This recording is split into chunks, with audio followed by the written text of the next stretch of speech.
Hey everybody, it's Master Gallengeist here, bringing you my review of Avengers issue 40. And this was a pretty good start to the Phoenix arc that we're going to be getting with the Avengers issues going forward. And I'm pretty excited to kind of see how this kind of pans out.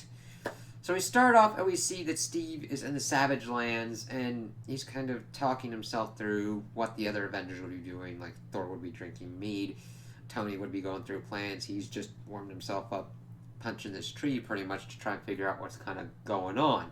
He then gets beset upon by a Phoenix empowered Doom being like, the first one you put against me is Rogers? Yeah, you should just give me the whole Phoenix Force then, Phoenix.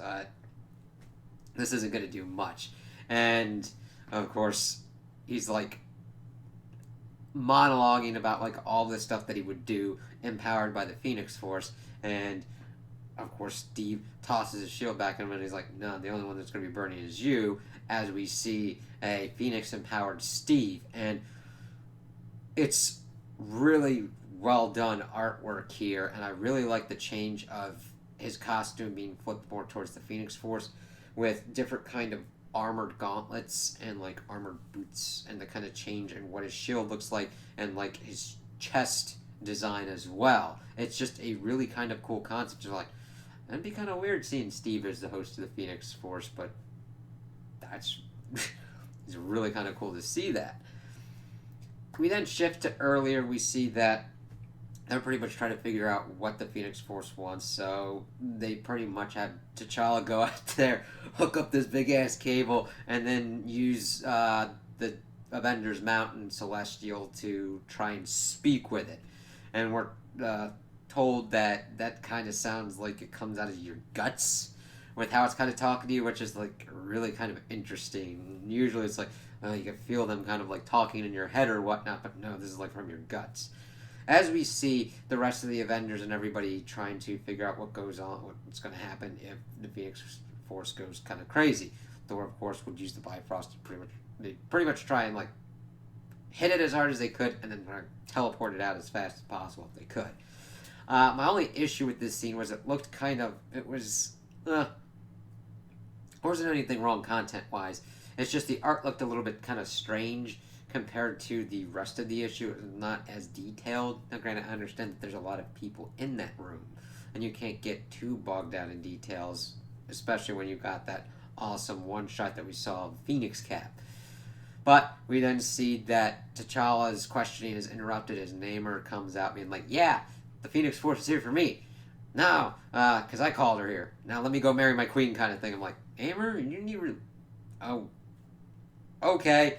As their fighting starts to ensue, we then shift back over and see that Doom is pretty much getting handled by Cap pretty well. Granted, he's talked about how he doesn't like foreplay and all this and wants the Phoenix Force, but Steve can kind of feel the seductive power of the Phoenix Force. He's like, I don't want this. He always understands power and what it means because he's been at a point where he was that 98-pound weakling. And, of course, Doom thinks that it's his right because he was born into a position where he could utilize all these things. He had this intellect that he could just do pretty much whatever he wanted. And he thinks that he is due and entitled to the Phoenix Force's power. And we see that Steve's kind of grappling with that. He's like, I never want to be a god. I might tell him what to do at some point, but I'm all this whole list of things. He's 98-pound weakling kind of dude, struggling artist, son of a drunk kind of thing, and he's like, Doom, of course, takes this opening and pretty much tries to blast him out of existence, as we then shift back over and kind of see how we kind of got here. Logan, of course, comes out of nowhere to pretty much tell Namor to go pound sand, and we see Steve like, hey, we were on the same side of this kind of thing last time. We still stand on that now. It's like, don't worry, X-Men ain't looking for another war. Not with you people, at least. Unless something weird goes on with this. And, of course, he then brings up that at that point, they really didn't feel... they felt something before the Phoenix, like, lifted off. And that was pretty much sending out a kind of pulse with, like, feeling fire in your head. of those that it was going to put into this tournament for the Phoenix Force. And then, of course, it brings them all in.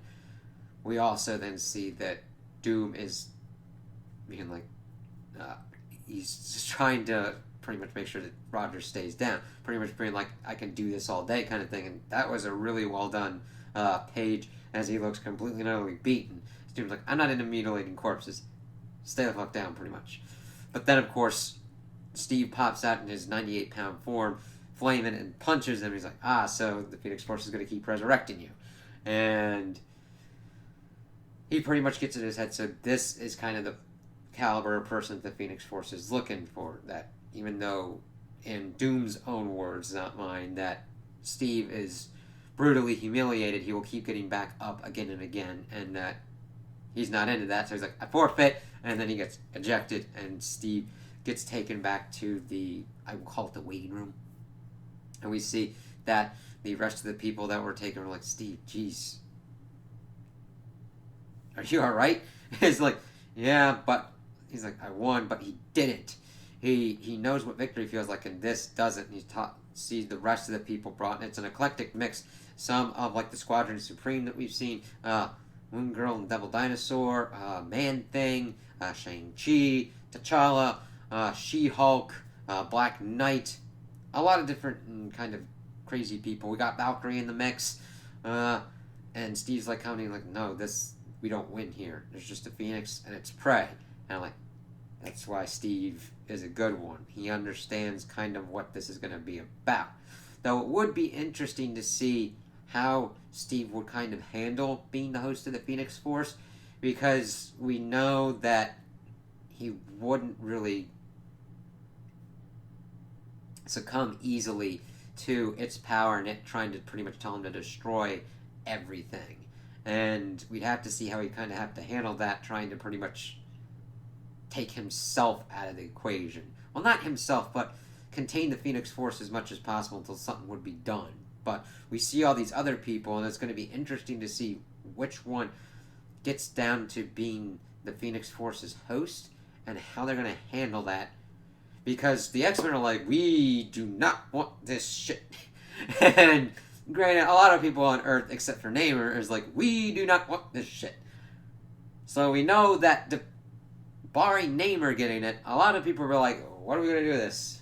Well, and of course we got Quentin Quire, who is the future host of the Phoenix Force, at least had been. We'll have to see if that kind of racks up into this at any point. So I'm really excited for this. I'm like, tournament to see who gets the Phoenix Force, refereed by the Phoenix Force itself. See how this works. I'm excited. Can't wait to see kind of where this goes. So those are my opinions on the issue. Tell me what you guys think in the comments below. If you liked it, if you didn't like it, if you agree with me, if you disagree with me. Also like and subscribe, and I hope you have a good day.